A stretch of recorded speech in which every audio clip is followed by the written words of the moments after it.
Welcome, here I've got Poco M3 and I'm gonna show you how to use the camera promote at this device.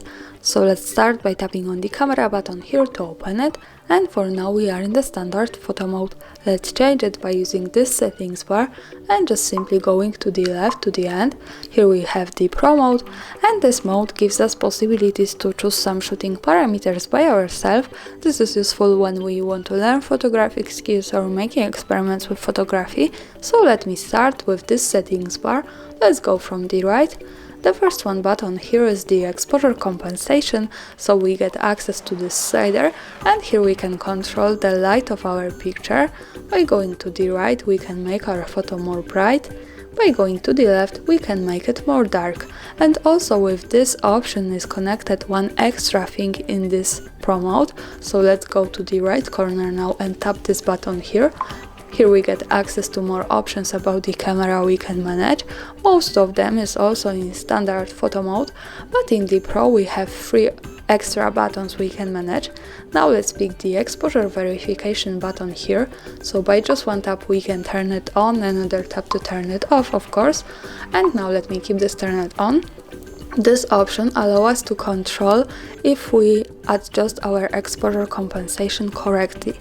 So let me show you how it works. When we go to the right on this exposure compensation slider and give our picture too much light, we can see these signs that suggest us which areas of the picture are overexposed. When we go to the left and make our photo more dark, too much dark, we can see the areas of the picture in these blue signs that suggest us which areas of the picture are underexposed. So this is really cool thing, because here we can control our tools and control how to use these settings here with the exposure compensation.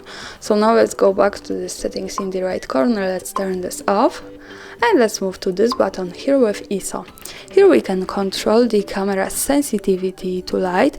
We can make it less sensitive from the beginning of the slider from 100, or by going to the right we can make it more sensitive to 4000. So I think this is enough spectrum to this kind of camera. And we have one extra thing at the beginning from the left with A letter. By just one tap here we can go back with ISO to auto settings. Now let's move to the next one button. Here we have shutter speed, and here we can change the time of taking picture. We can pick from 1 4/1000 of second. This is really short time, and this should be definitely better to objects, for example, that are in move, to frozen them at the picture with the good light. By going to the right we can make our time much longer, to the 30 seconds, so this is really long time, and this should be better to objects that are stable. And at the beginning of this slider we have also this A letter button, so we can easily go back to the auto settings. And now I want to show you one extra thing here. When we adjust the shutter speed and the ISO manually together, the exposure compensation is locked. So these two parameters together are kind of exposure compensation, together can manage the light, so this button now is not needed.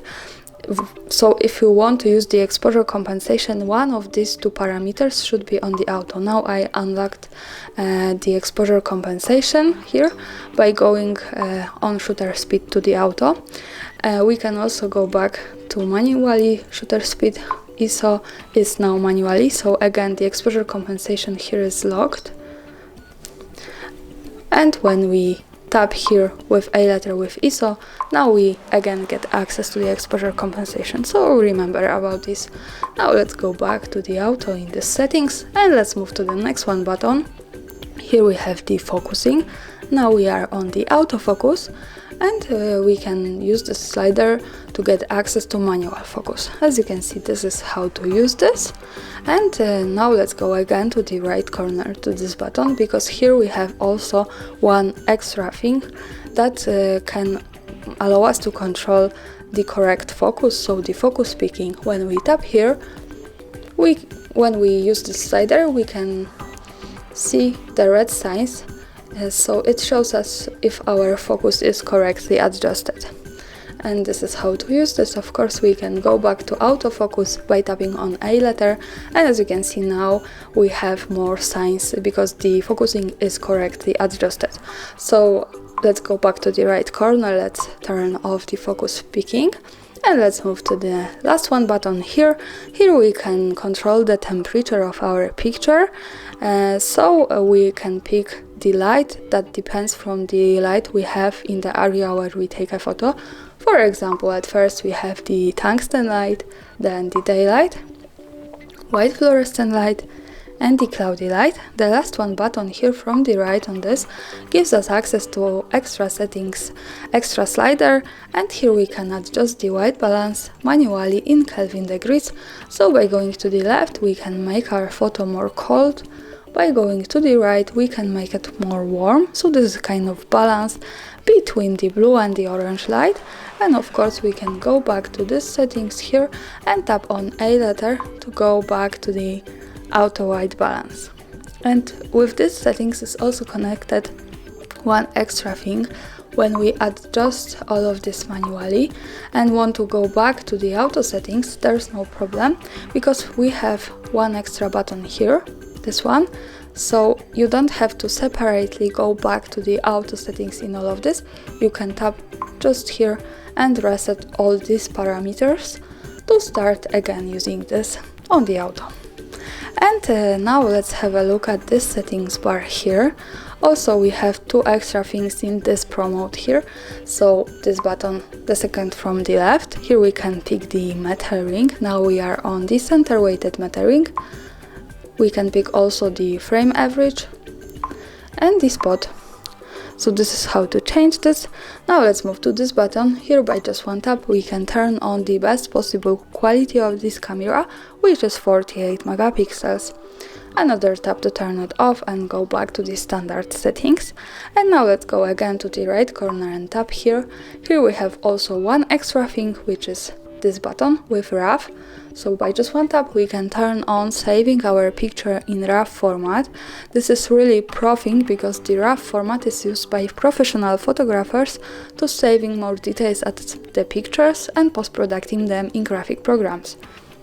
So now let me keep this turned off, and let's have a look also at this ring. When we tap on the center or anywhere at our camera preview, we get access to this kind of ring. This is the focusing ring, so we can focus anywhere we need. We can pick the area of our focusing, and this is connected with the other ring with exposure compensation. So as you can see, we can adjust it separately.